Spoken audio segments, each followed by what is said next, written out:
सांप और चींटी की कहानी। एक समय की बात है, एक जंगल में एक सांप रहता था।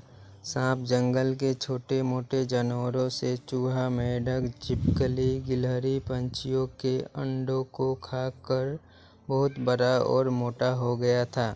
सांप के विशाल आकार के कारण जंगल के बड़े बड़े जानवर भी उसके पास आने से डरते थे। जंगल के छोटे छोटे जानवरों ने सांप की शिकायत हाथी और शेर से भी की, किंतु शेर और हाथी भी उस विशाल सांप का कुछ नहीं कर सके, क्योंकि जब भी वो सांप को समझाने जाते तो सांप अपना विशाल फन लेकर उनके सामने खड़ा हो जाता था। सांप कहीं उसे काट ना ले, इसी डर से जंगल का कोई जानवर उसे नज़दीक नहीं चाहता था। धीरे धीरे सांप को यह घमंड हो गया कि जंगल का कोई भी जीव उसका सामना नहीं कर सकता। सांप ने सोचा कि जब जंगल का राजा शेर ही मुझसे डरता है तो क्यों ना मैं भी एक राजा की तरह किसी विशाल घर में रहूं।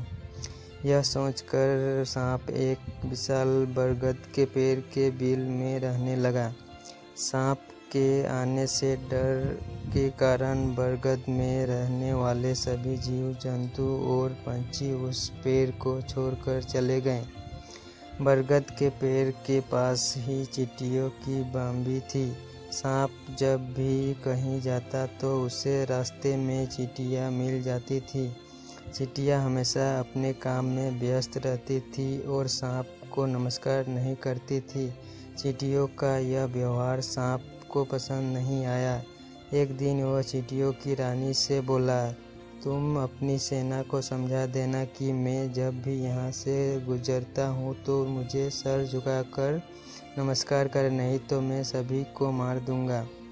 सांप की बात चींटियों की रानी को बिल्कुल भी पसंद नहीं आई और उसने सांप की बात मानने से इनकार कर दिया।